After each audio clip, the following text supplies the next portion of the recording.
Hello and welcome into another reality check here on the YouTube channel. What is going on? I am Matt O'Leary. I'm joined as always by my good friend Jeremy. Jeremy, I missed you last week. I'm glad to be back chopping it up with you. It is nice to be back chopping it up. It was rough without it last week, man. There's so much discourse. I love that word going on right now. And it's really hard not to be streaming and talking about it, isn't it?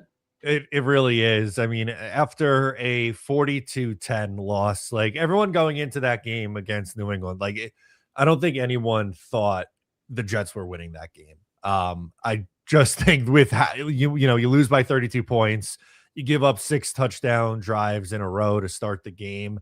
And Drake May has 2 incomplete passes. Like when it looks that bad, naturally the reaction's going to be even more so than after just a regular loss. And here we are, one more game left to go against Buffalo, and there is a lot of conversation going on with the head coach right now. So wanted to start there and really spend most of the episode just kind of talking through all this. Has your opinion changed after this game? Like, where are you at in the last 2-3 days here? So I lost it on Sunday. So during the game reaction on Sunday night, I was in the danger zone, and I am not to the point where I'll tell you what I am and what I'm not. What I am is I am convinced that Aaron Glenn has done a terrible job.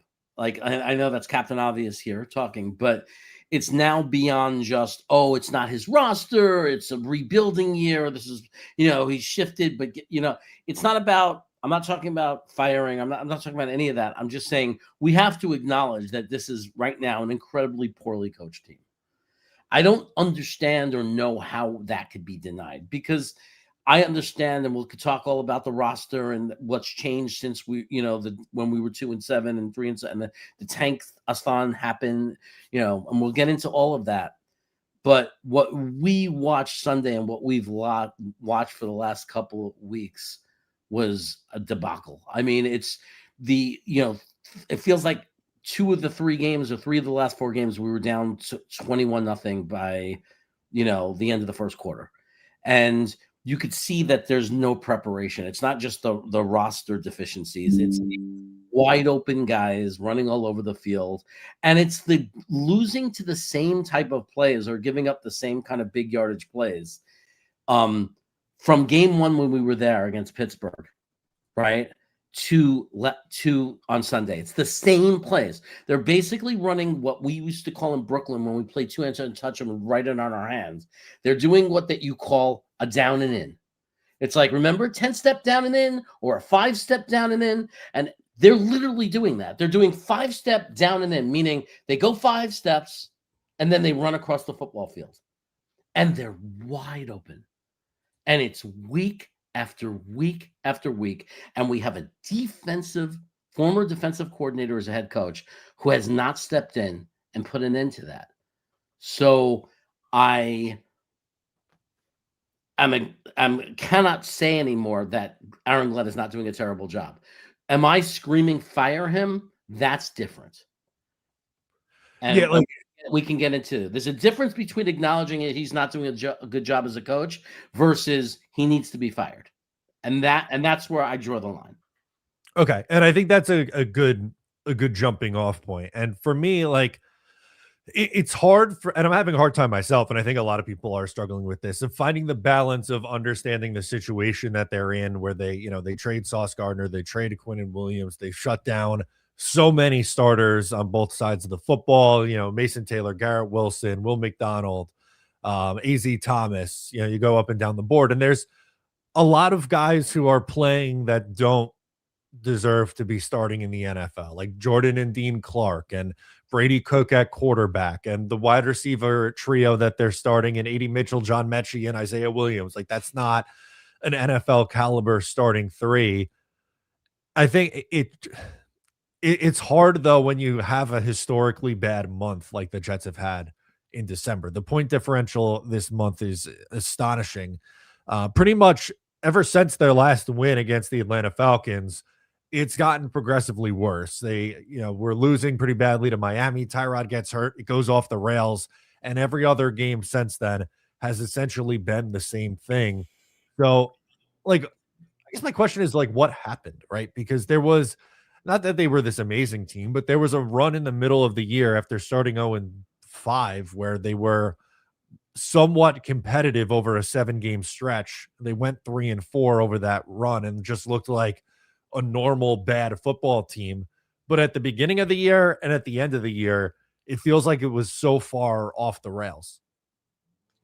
Yeah, I think that's I think what you just mentioned about the middle of the season, even the first 7 games, the game against Pittsburgh, Mhm. right?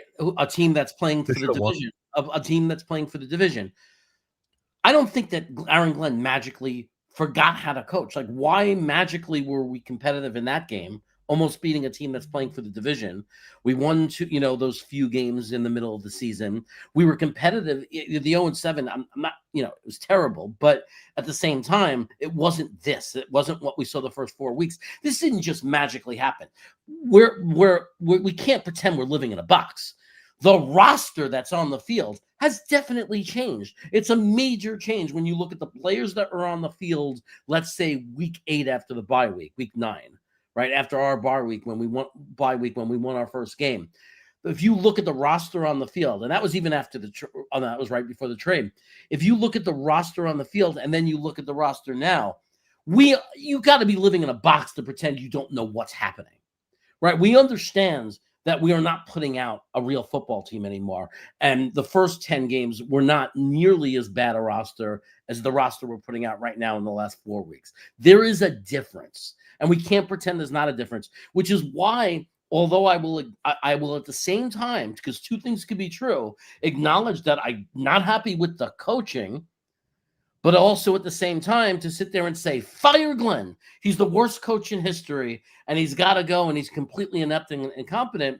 I'm drawing the break there because we watched him, like, we weren't feeling that way week 9, week 10, right? We were concerned. We weren't happy with the 0-7 start, but at the same time, it wasn't anything like we've seen in the last 4 weeks. And what do the last 4 weeks all have as a common denominator? We have a undrafted rookie free agent quarterback playing quarterback for us. Like you said, we're starting Mechie, AD Mitchell. Maybe they have potential. Maybe they can be part of this team in the future. But these are guys that weren't even on the field getting any reps at all where they were. And now suddenly we're relying on these guys as our top receivers. We can't sit there and pretend that that's not a reality. It's a reality. And it's why I will say, I don't think it's just fire Glenn.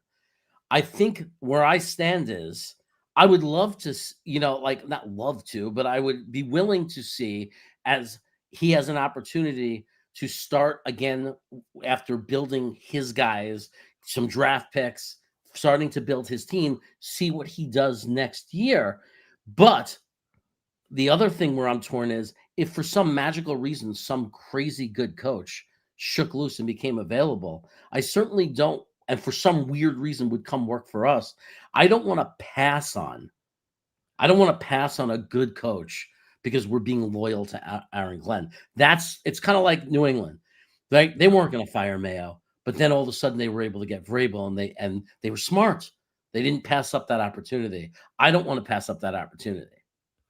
No, and I don't blame you for that. I think that's the right way to look at it. That's a very unique circumstance though. And like you laid out, it's not as simple as even let's say one of whoever loses the Baltimore or Pittsburgh game, that coach becomes available.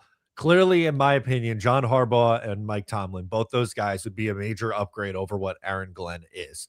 The caveat to that is if one of those two guys becomes available, do they then want to come here and do this job?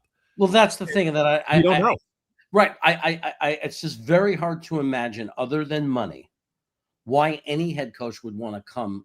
I mean, I guess the only thing you could say is they see the 5 draft picks, the first round picks. And they say, wow, I have a chance that I can go into New York. Here's an organization. Now, it's the reverse of what you think. Who wants to come to this shit show? Well, if imagine, oh, look, there's 5 first-round draft picks, 3 second-round draft picks. They have tons of money.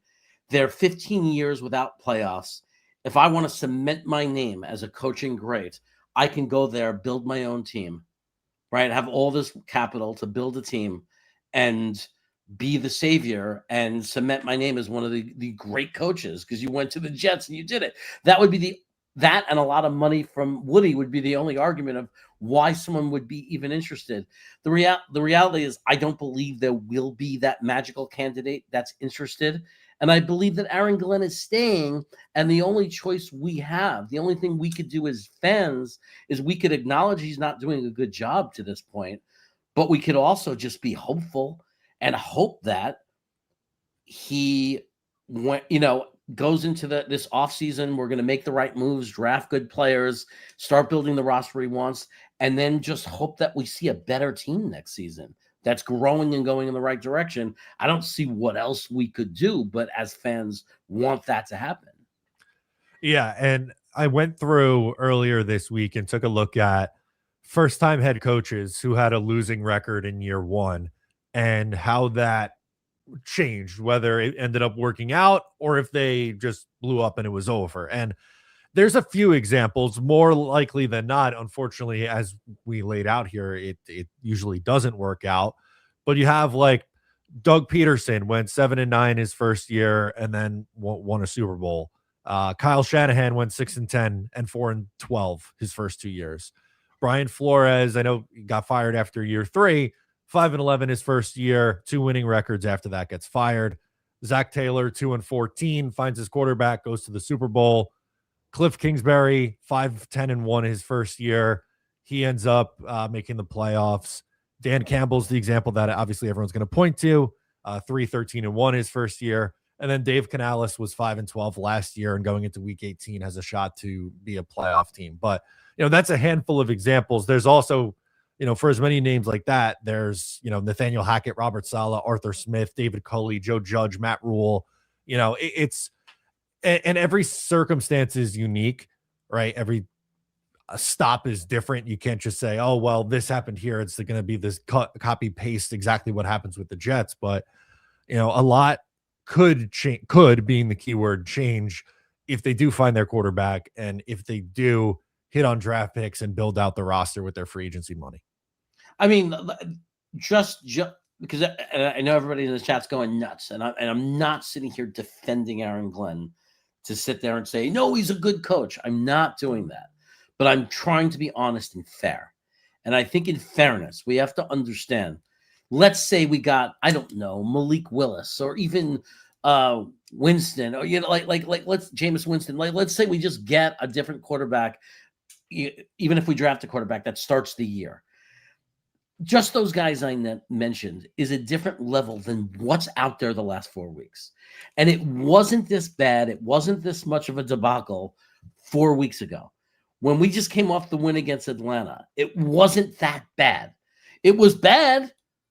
It wasn't historically bad. He was growing as a coach. It was getting a little bit better. We were playing bad teams with backup quarterbacks. I'm not raising a flag that we were great. I'm just saying it wasn't this debacle. Let's be honest. He's tanking.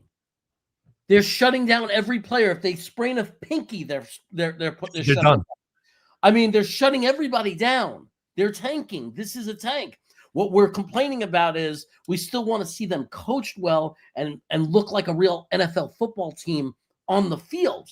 So we're losing a game, yeah, but we're losing 31-20, 31-23, whatever it is, losing 24-13, whatever it is. So it's just hard to stomach being so non-competitive, right? And the hardest thing for me about all the things he's saying on the podium, which I couldn't care less about, we overanalyze what these coaches say on the podium. The most concerning thing to me about what he says on the podium, if he's being honest in himself, is that he seems to be downplaying the importance and significance of scheme. Now, I hope he's doing that because maybe they're not trying. Maybe they're not sitting there trying to create game plans. Maybe they're tanking. And maybe they're saying, let's just play basic ABC football, put these guys out, look for who's good, let them play this season out, and then we're going to see who we're going to keep and build our team. And maybe he really just doesn't care. I don't know. But I know that as upset as I am about the last 4 weeks, this is not the coach he was after week 10. He wasn't this bad. Yeah. No, you're right. And things have changed. Like the context of the season has also changed throughout the year. And that doesn't mean we're okay with the 0-7 start. It doesn't mean that we're okay with the likely 3-14 finish. I think two things can be true at the same time. Aaron Glenn, was definitely underwhelming and not good in year one. Based on every report from the people who cover the Jets, Aaron Glenn is coming back next year. So I don't have it in me to yell and scream and say fire Aaron Glenn has to be fired, because I don't think that's something that's realistically going to happen here. So instead of, I don't want to say wasting our time, because it's a fair, if that's your stance, how you got there, I think is fair. Yeah. But I'm looking at, okay, what can they tangibly do to try to improve this thing for next year? Because the guy's going to be here. So what do you have to do to get better in 2020? Right. At what point do we say, okay, this many people want him fired, this many people say if the right person came along, we should not pass on that person and we should fire him. If the right person doesn't come along, we shouldn't just reach for another guy that's going to fail the same way because it's just some dude we're giving a chance to, right? So let's just roll with Aaron Glenn. No matter which camp you sit with, you've established your opinion, you've said it, you know what you want. You want him fired, you don't want him fired, you want him fired, maybe, it depends. Whatever your position is, he's staying. 95% chance, even maybe higher, he's our coach. So now what do we do moving forward? What do we do? Do we just talk about it every week from now to the end of next season until he's fired? Or do we just sit there and hope that, let's hope that we draft the right quarterback. Let's hope this organization in the offseason hires a quarterback coach. Like, let's hope we start doing the things that we need to be doing. We're stuck with them, right? We're stuck with them.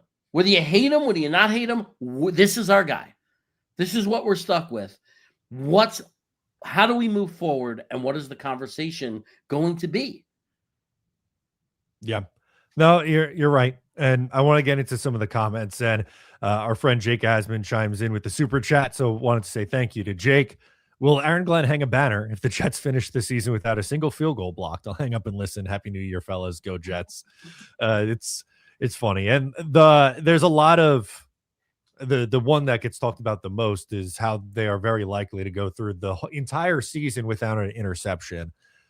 How does that one happen, Jeremy, in 2025, almost 2026, go an entire year without an interception? Here's the thing. I don't know how to blame Aaron Glenn for that. That's just luck, no? I don't know how to blame Aaron Glenn for that, except maybe scheme. I mean, but I don't know. We watched week one, the ball it was thrown right to Stevens. Aaron Rodgers threw it right into his chest and he dropped it. I don't know how you blame a coach for that. Like, I just don't know how.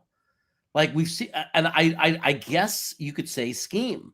Like, what are we doing in our pass defensive scheme that puts us in a position to not ever get an interception? And it's not like our cornerbacks were trash. They weren't. They're not the best, but they weren't trash. A.Z. Thomas actually played for a rookie okay. He did okay. Stevens had some ups and downs, but there were times where he played well. So I don't know why. I mean, it's a baffling thing, because sometimes we watch games where the quarterback for the other team drops back and throws a terrible pass and it's intercepted. And it just doesn't seem to ever happen for us. No, it doesn't. I don't know how that could happen. Even a tipped ball, something. I mean, Quinnen Williams got an interception this year on Dallas, like as a defensive lineman. But how does it not happen even by accident? That's the thing. And it's like, we could sit here and blame scheme and say it's the coach, and you could do all of that. But isn't there part of you that could also, again, two things being true, also say, how is it possible that we played 16 football games and a ball didn't get tipped up in the air and caught by our defense? Yeah, that's bad. Now, how is that humanly possible? I've been watching for over 40 years. I've never seen a team not get an interception in the entire season, like anything close to it. Like, it's but mind-boggling. Another part that goes into this, JC chimes in and says Woody's not eating 40 million bucks. Who gives an unproven head coach 50 million bucks anyway? The They paid the most that they've ever paid to a head coach. I think that's in the spot that they were in. They were going to do that just about regardless of who they hire. But I don't, and that's another key part. They fired Robert Saleh and had to pay him out. Are they going to fire Aaron Glenn and have to pay him and then pay this new coach? You would like your owner to just be like, if he views it that way, shit, I made a mistake. We got to go a different direction. You would like him to be able to just say, fuck the money. I'm just going to pay whatever it takes to improve this. Unfortunately, based on past history with Woody Johnson, I don't see that happening, though. Right. Look, we're the perfect example of why you have to overpay for a head coach. Our fan base is the example of why. Come take over this shit show. Come take over this garbage dump. And if you don't turn it around and you start losing games and it falls apart on you, we're all calling for your head and saying you should be fired. If I'm going into that position, you better give me some guaranteed money, because I might not get a second chance. Not every coach gets a second chance, right? So you are, imagine yourself as an up and coming coordinator. The choice you make at which team you go to take that first head coaching opportunity is kind of meaningful and important, because you might not get a second shot at it. So if I'm going to go to some shit organization that's a mess, the one thing I'm going to do is I'm going to make sure I get my money. So if I never work again, I got my money. That's why we have to pay so much. We have to pay so much because we suck. Because we're not an attractive job. It's not attractive. I'm hoping that one day someone will see it differently. They'll see it as attractive, because if it's the opposite result and you turn this team around, you are the freaking god of coaching, right? I mean, Parcells, he was already well respected for what he did for the Giants. But when he brought us to the championship game in '98, that's when he raised himself to godlike levels. Right. Like, think about how Rex is remembered. It's the first 2 years that he was here in 2009 and 2010. He gets a pass for 11, 12, 13, and 14 because he took the Jets to back-to-back AFC championship games. Yeah. I mean, it's like they'll forget about the 4 years that followed that, and it's easy to forget about it. I forget about it emotionally too. I look at Rex, no matter what happened the 4 years after it, the fact that he went to freaking Buffalo, which hurt like hell, all of that was, people seem to forget that he went to the freaking Bills and then beat us the last week, which kept us out of the playoffs in 2015. All of that gets thrown out the window, because at the end of the day, when we look at the overall 45, 50 years of this organization since 1969, when you look at the mess of it and you think Rex Ryan, he got us to 2 AFC championship games. Yeah. And that's what you're going to remember, right? And if you're a coach coming in, I mean, that's the one thing we got.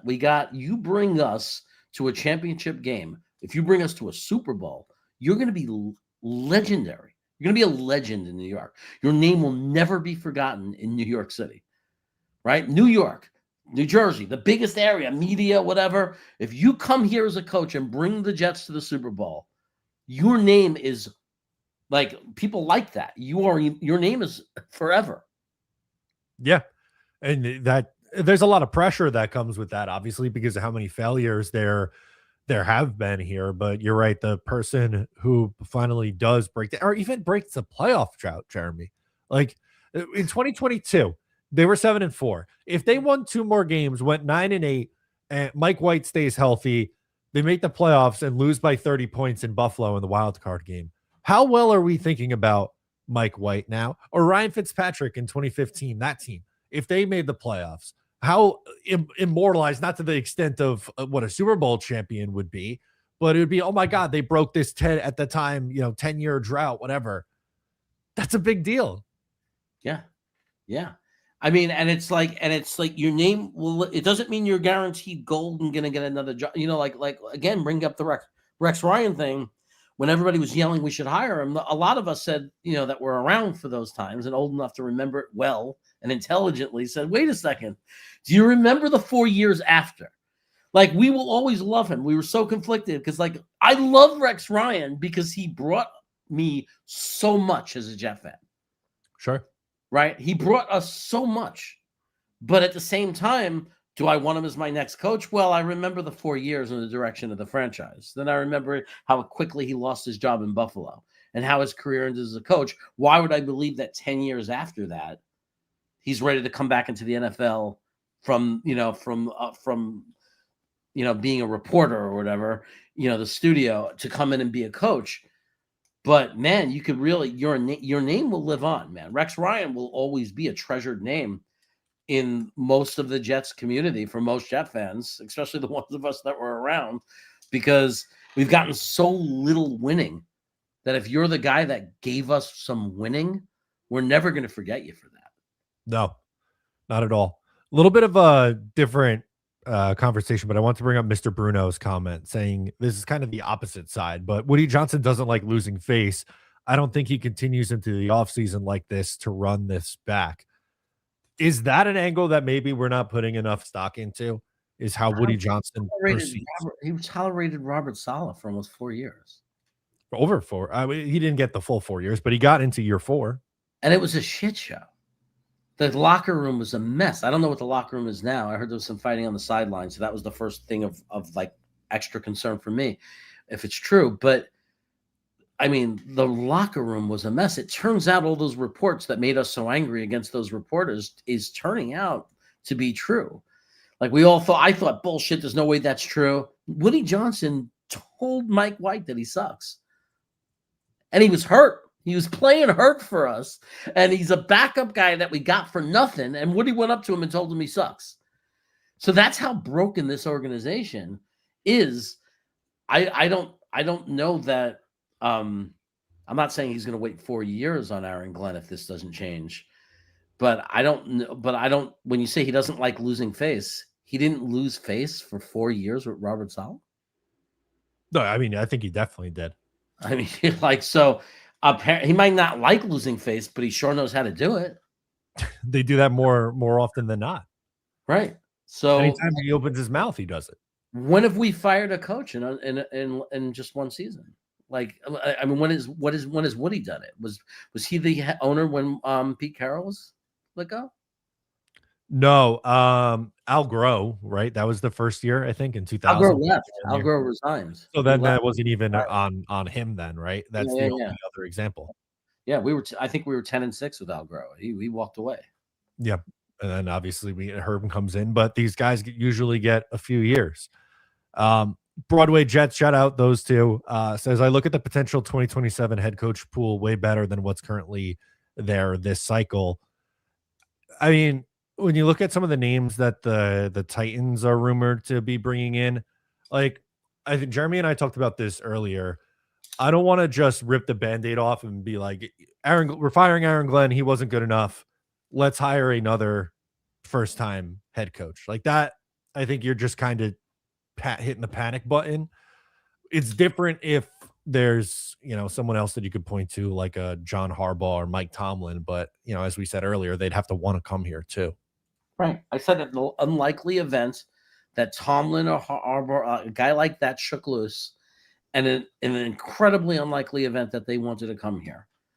I think in that situation, that even if you're someone who's saying no, give Aaron Glenn a chance, I think that you have to take put on the brakes and say, really? Because we had this with Hackenshit, right? We drafted this quarterback out of Penn State in the second round. And because we had just drafted him, we didn't draft Patrick Mahomes. I'm not saying we would have known to draft Patrick Mahomes. I'm not making that claim. I'm just saying a lot of people feel that it's kind of like opportunity cost.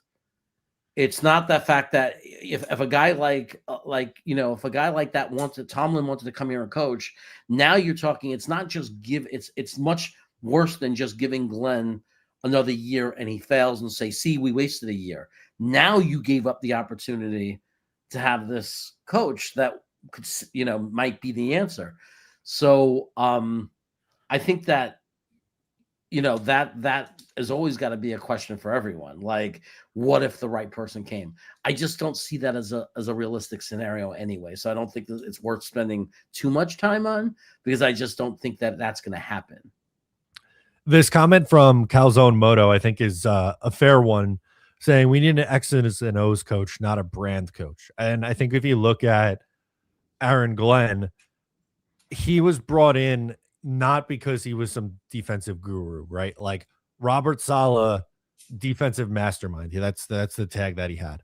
Aaron Glenn never had a defense like that, but they thought he could be a leader and CEO style of head coach. And if you're going to do that, you have to hit on your offensive coordinator and defensive coordinator hire, and clearly swing and a miss at DC in year one. But if your argument is looking around the league and how many of the best head coaches right now are elite offensive play callers, I don't have an argument or a pushback on you, because I think that's a fair thing to bring up in this conversation. Yeah, look, I it's very hard for me to judge Strand completely based on the talent that he has to work with, as far as the quarterback situation.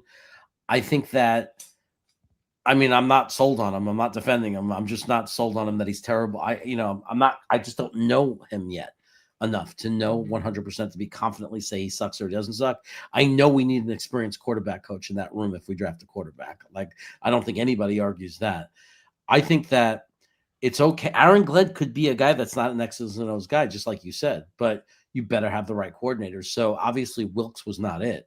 You need to, we need to, I don't know if it's Schwartz or Wink Martindale. Like we have to get in a defensive coordinator that is going to be very X's and O's, that is going to be able to work with the offense to build it, to say, this is the type of defense we're going to play. This is the style we're going to play. And it's going to complement the type of offense that we have.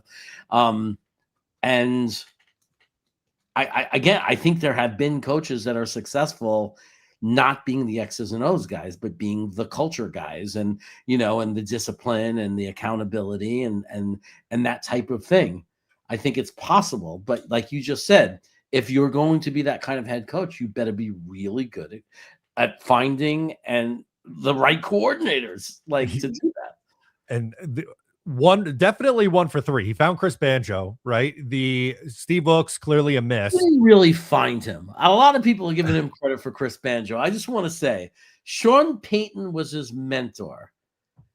He was the assistant special teams coach where Mooj was the assistant GM.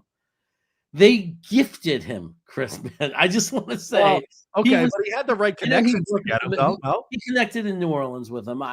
They had a connection, but I'm just saying, I'm not so sure it's like he said, I don't know if Aaron Glenn said, I found this. I think they said, hey, this guy, Chris Banjo, is ready to be a special teams coach. And it was a bunch of guys that believed in him that were trying to help him take the next step, because that's what happened, that like every corporation or industry. I think that Chris Banjo was presented to him as this is the next guy up. I think Mike Westhoff, if memory serves correct, was highly recommended Chris Banjo, right? Which makes sense, obviously. Right. And and still the final decision was Aaron Glenn, fine. But I just think we put maybe too much stock on crediting Aaron Glenn for Chris Banjo as if he discovered him.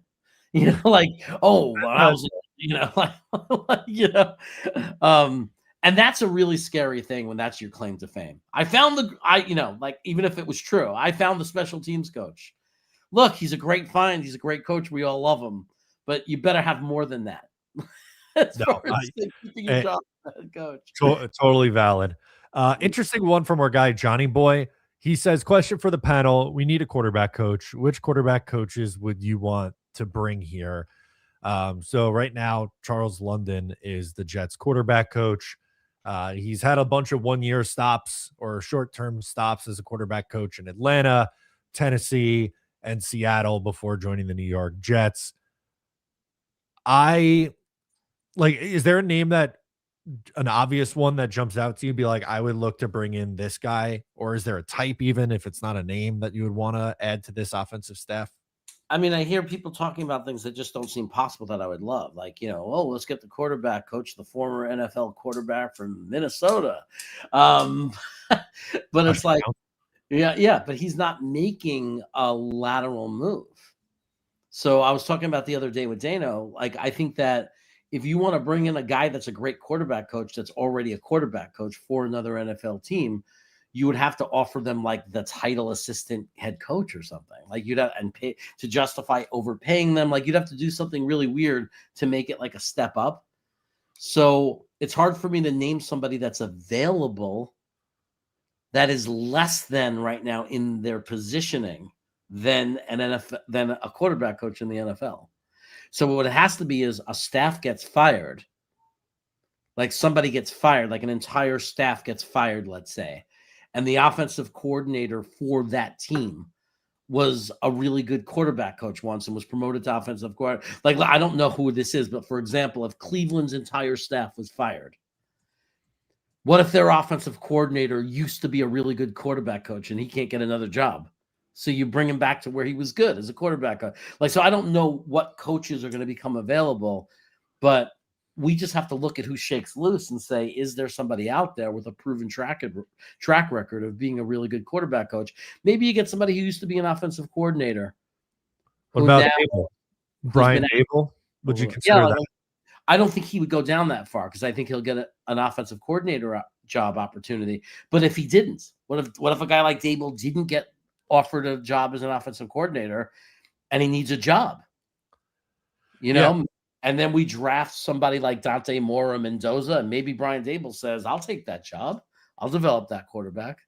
Then hell yeah, you jump at that. Right. I was gonna say I don't even really love Brian Dable, but he clearly had something going with Jackson Dart.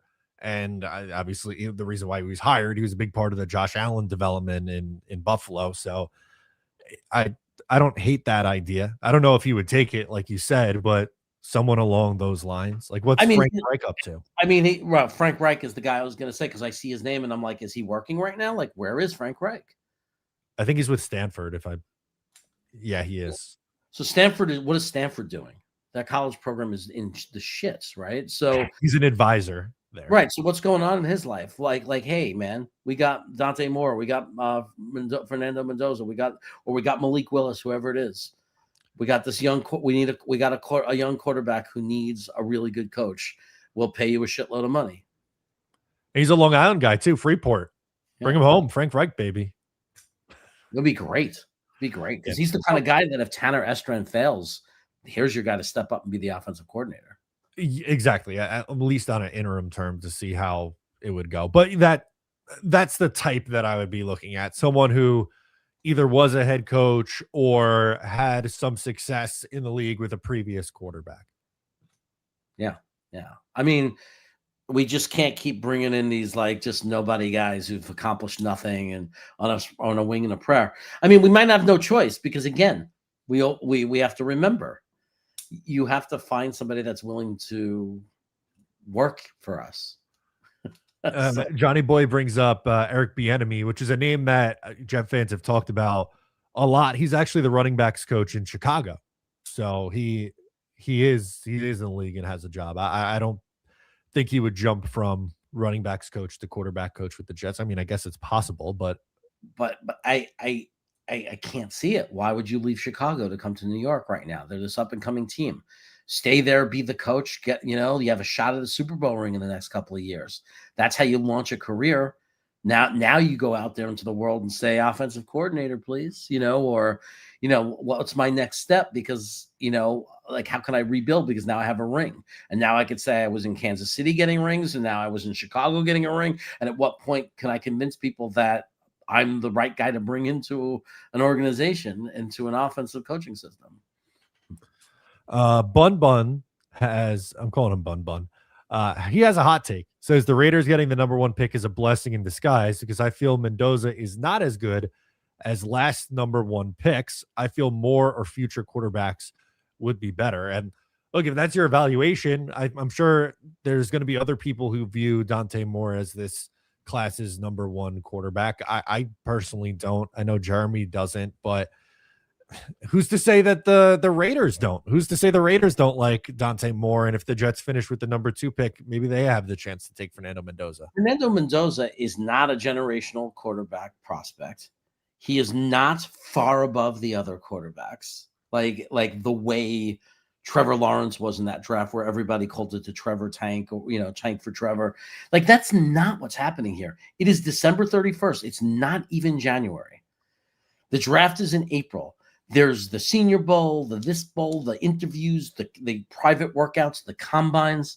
There's still more college football playoffs, more games to go. We don't know that Mendoza is the number one pick in this draft. This is not an obvious thing in December. It rarely is. Look in history. It's like when there's a guy named Peyton Manning or Andrew Luck or Trevor Lawrence, we've known in December. Most years we don't know. Mendoza is not one of those names. I like him. He's my number one guy personally for me.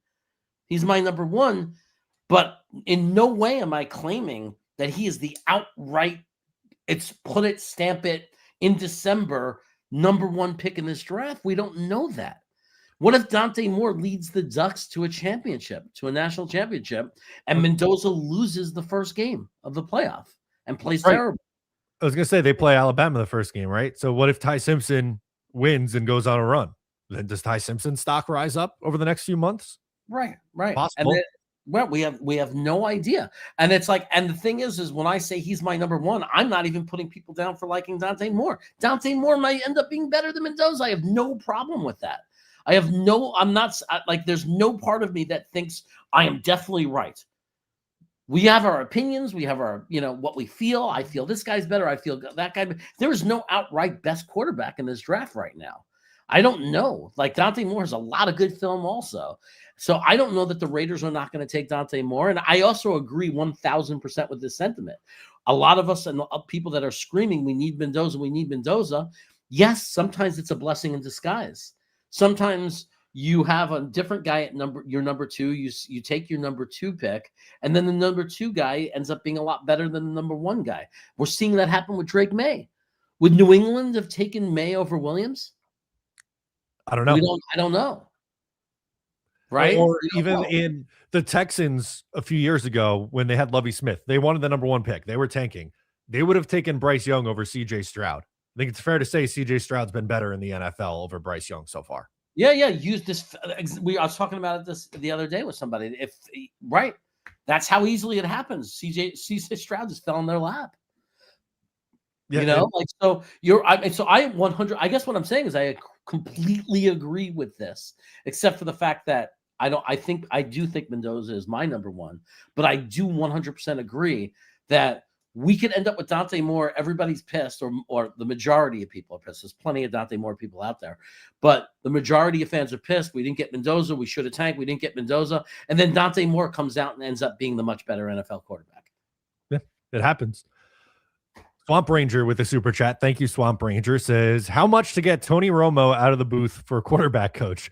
Draft the Tokyo Toe in round 6 to get solidified starter for the next decade. Mahalo. Unfortunately, he is getting buckets and buckets and buckets of money from CBS, so I don't think that would ever happen. Although I am a big Tony Romo, the quarterback fan, not the broadcaster fan. And the Tokyo Toe, I think we were talking about that last night on Talking Jets. Is that something the Jets might have to look at here? There's rumblings of Nick Folk retiring, so they could be in the market for a kicker. I think people forget, man. Like we assume these people want to come out of the studio, man. You're right. Tony Romo got himself a hell of a contract. He's not coming out, out of the booth, but especially not for a quarterback coach job.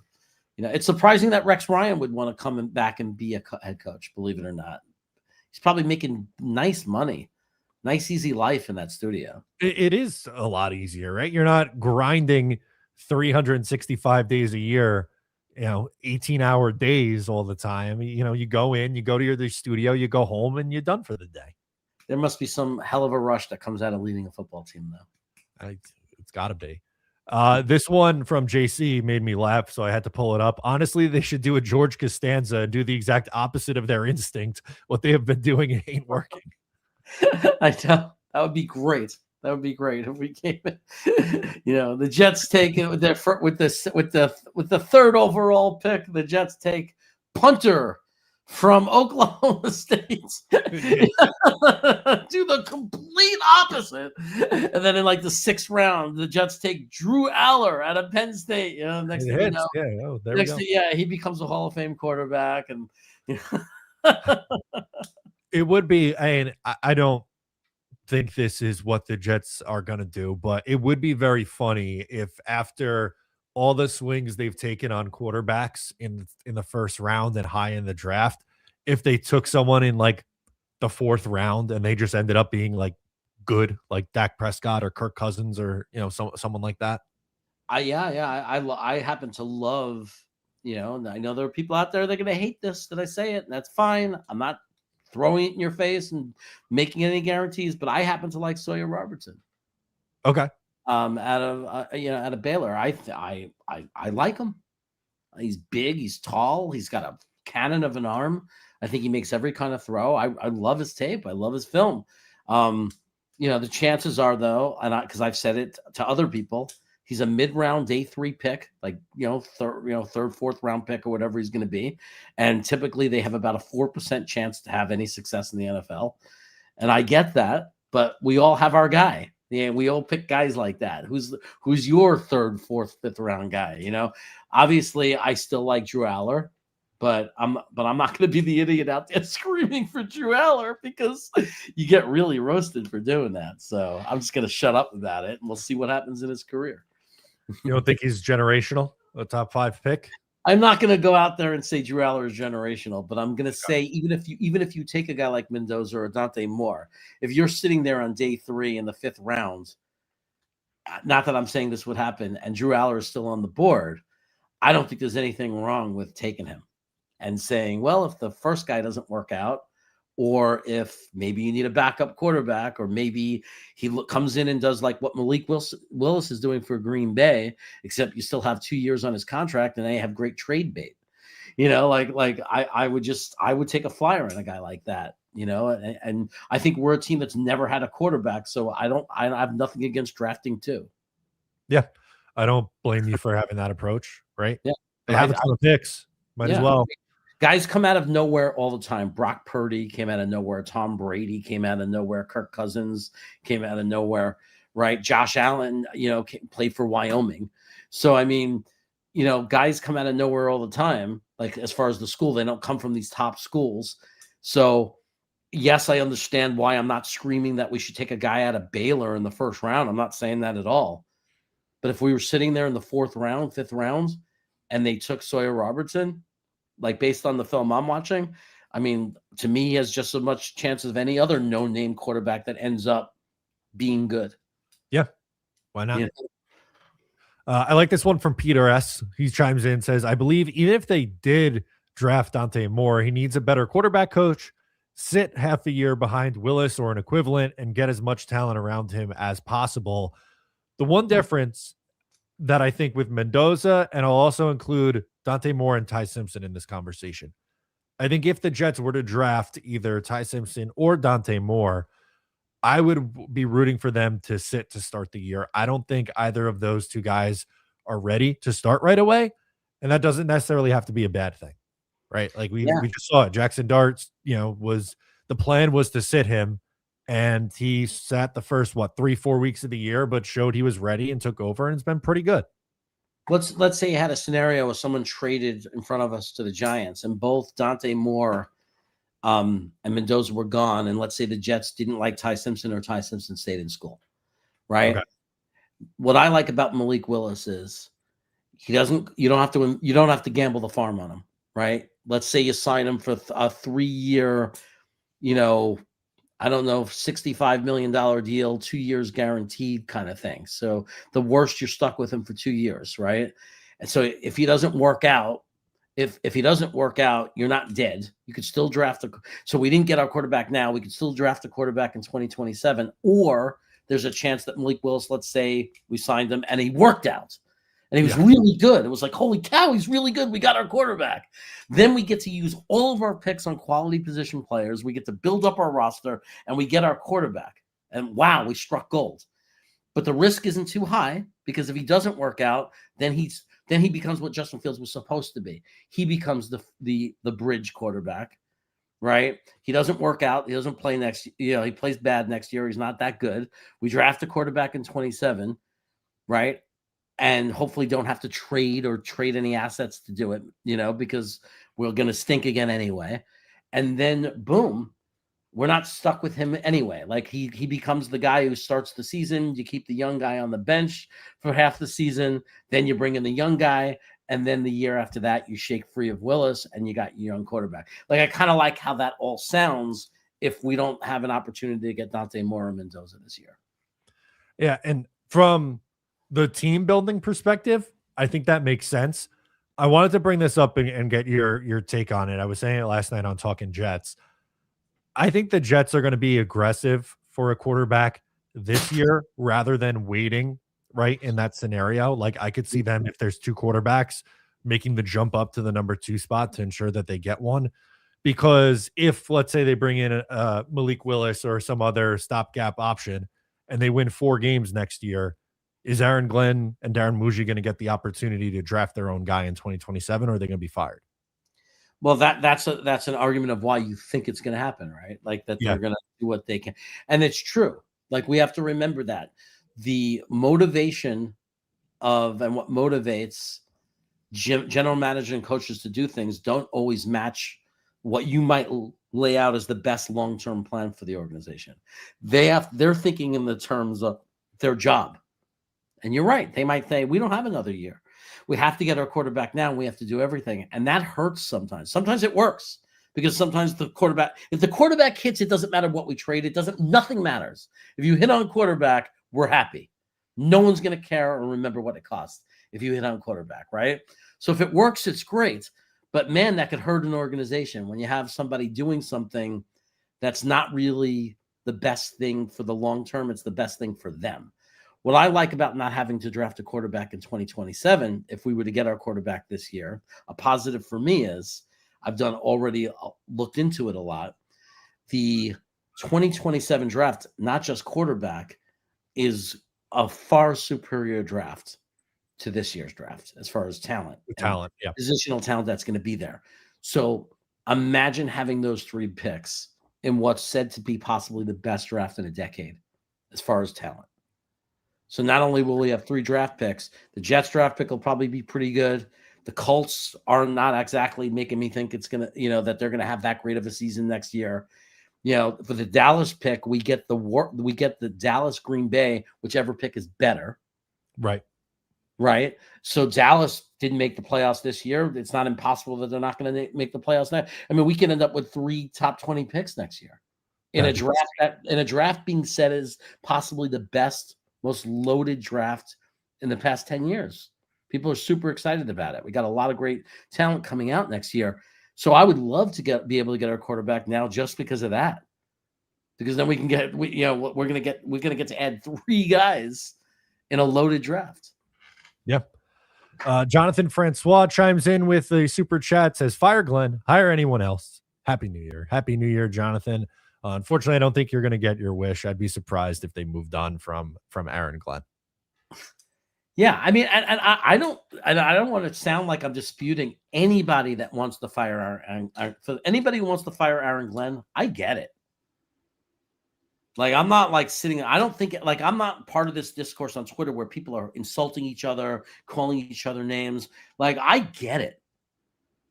The only person I don't understand right now is somebody who would say Aaron Glenn is doing a fine job.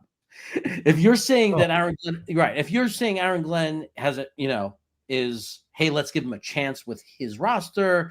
This is clearly tanking. That's all fine. I'm not gonna, but if you're telling me you think he's doing a good job as a coach, then it's very hard for me to take someone seriously. I don't know how you can say that. Right. There's nothing that you could point to. Unfortunately, there's not. You're just saying the only reason you're bringing him back or saying you want to bring him back is because you understand that's what the Jets are most likely going to do. Plus, like you said, hey, let him get his own roster and then evaluate him from there. Yeah, absolutely. One more before we close. Our friend Dylan says Luke Altmaier is pretty intriguing. Luke Altmaier, I pulled him up on Dom C's draft board. He has him as his QB 16, but projected as a late day 3 guy. Look, if they draft a guy on day 3, I don't care if I know his name or I don't know his name. I don't care if I've ever watched him. I'm okay with it. If they see something they like out there, on day 3, and like for me, it's like throw as many darts at quarterback as you want. Yep. Throw as many as you want. Like, because these guys that come out of nowhere from these small schools, you just don't know. Right. And I'm sure, like, if Dylan's saying it, and I'm sure that means there's something he sees in the kid. Like when I say Sawyer Robertson, like if you watch his film, there might be things and reasons you tell me why, oh no, Jeremy, that's not a guy you want. I'm not saying we should use a high pick on him. I'm saying we should use a 5th round pick on him. That's what I'm saying. I'm not saying invest a lot in him, but I'm saying watch his film and tell me why you don't think that he might surprise people based on what you're seeing in the film. Because I'm watching a guy with a cannon arm who's big and strong, who makes, you could see on film, he makes every kind of throw. He throws with touch. He throws to the corner of the end zone. He does all the things that you want a quarterback to be able to do. And of course, the reason he's a 5th round pick at best, and maybe even an undrafted free agent, possibly, I don't know, is because there's obviously flaws. There's obviously concerns in his game. But every one of those guys that we've seen, quarterbacks like Kirk Cousins, quarterbacks like Tom Brady, there were reasons why they were drafted where they were drafted. There were concerns. There absolutely are. And you just kind of latch on to your favorite traits on those day 3 guys and hope that it hits. But we've reached our, oh, sorry, go ahead. I'll let you go. And I want to say to Bus Girl, they are very low percentage, and that's why they should never be your plan. Like these are guys, maybe like in your mind, they're just in training camp. Maybe they end up holding a clipboard. And then if a miracle strikes and they're really good, like a Brock Purdy thing, then it happens. Like I'm just saying with those late round picks, those day 3 picks, just to throw quarterbacks at camp and take your shot, low percentage. That low percentage, though, sometimes hits, but it should never be the plan. It should never be the plan. No, certainly not the plan A. That's going to do it for us, guys, on this one. We'll be back again next Wednesday. We appreciate you guys hanging out with us every Wednesday for these streams. Hope you guys have a happy, healthy, safe new year into 2026. And we appreciate all the support from 2025. That'll do it for Jeremy. I'm Matt. We'll catch you next time.